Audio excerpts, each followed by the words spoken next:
Hello and a very warm welcome to the Jiva health show. मैं हूं आपके साथ शिफाली बग्गा।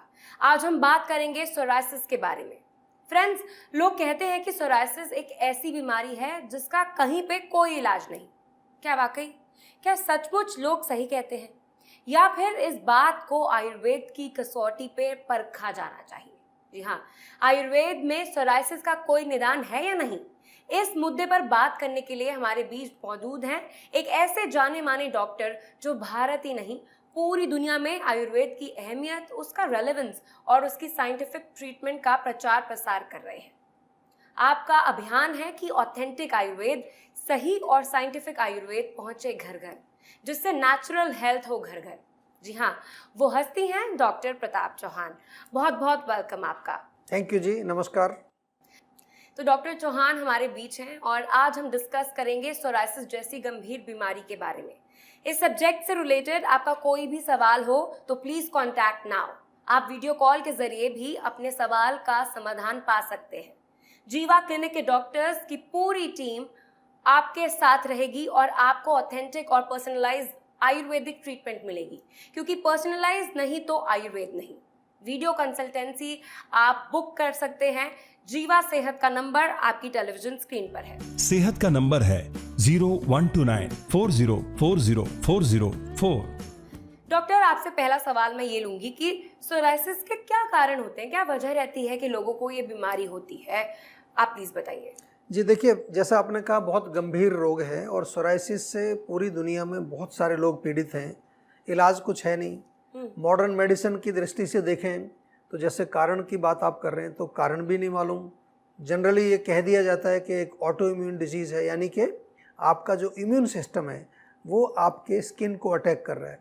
कभी कभार ये कह दिया जाता है कि ये जेनेटिक है, क्योंकि आपके पेरेंट्स को या किसी को घर में है तो आपके अंदर भी वो आ गया है। लेकिन आयुर्वेद में हम ऐसे नहीं छोड़ते हैं।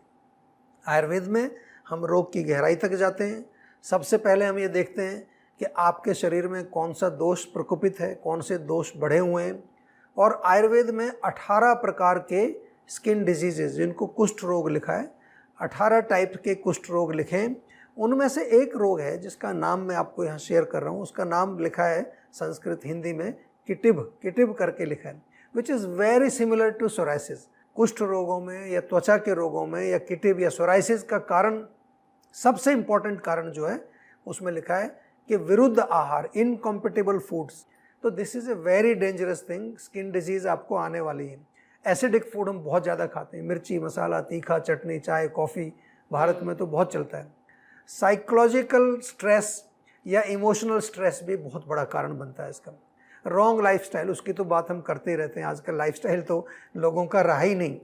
कोई लाइफस्टाइल नहीं है, कोई टाइम नहीं है, कोई रेगुलरिटी नहीं है। इम्प्रॉपर स्लीप, उसके साथ साथ एक्सेसिव ट्रैवलिंग, बहुत ज़्यादा ट्रैवलिंग जो करते हैं लोग, उसमें भी उनका दिन रात खाना पीना, स्पेशली आजकल फॉरेन ट्रैवलिंग्स होती हैं, टाइम जोन बदल जाते हैं। क्रॉनिक डाइजेस्टिव डिजीज़ अगर आपको है, वो भी स्किन डिजीज़ की तरफ ले जा सकती है। और exposure to too much chemicals, यानी कि हमारे भोजन में, हमारी एनवायरनमेंट में, वायु में, जल में, सब जगह केमिकल्स आज हमें देखने को मिलते हैं। तो ये तमाम कारण है, लेकिन डरने की कोई बात नहीं है। एक बार जब हमको कारण मालूम चल जाता है तो उसका निवारण करना बहुत इजी है। और मैं बार बार आपसे कहता हूँ और कहता रहूँगा कि अगर निवारण चाहिए, किसी भी रोग से निवारण चाहिए, तो पहले कारण को समझना पड़ेगा और कारण को समझने के लिए जीवा से जोड़ना पड़ेगा। बिल्कुल। डॉक्टर, मैं आपसे ये पूछना चाहूँगी कि इतने सारे रोग हैं, लेकिन सोरायसिस की बीमारी को लेकर कितने लोग आयुर्वेद में आते हैं और कितना आराम उन्हें मिल पाता है इलाज शुरू होने के बाद? जीवा में अगर हम टॉप की 5 बीमारियां जो लोग आते हैं हमारे पास, उन 5 में से एक स्किन डिजीज़ है, उसमें सोरायसिस भी आता है। सोरायसिस की आप बात करें तो लगभग 1 साल तो लगता है। कई तरह की उसमें हमें चिकित्सा करनी पड़ती है, उनके बारे में भी आपसे बात करेंगे। कभी कभार मेडिसिन्स देनी पड़ती हैं और कभी मेडिसिन्स के साथ शोधन चिकित्सा, पंचकर्म करना पड़ता है। दोनों ही चलते हैं।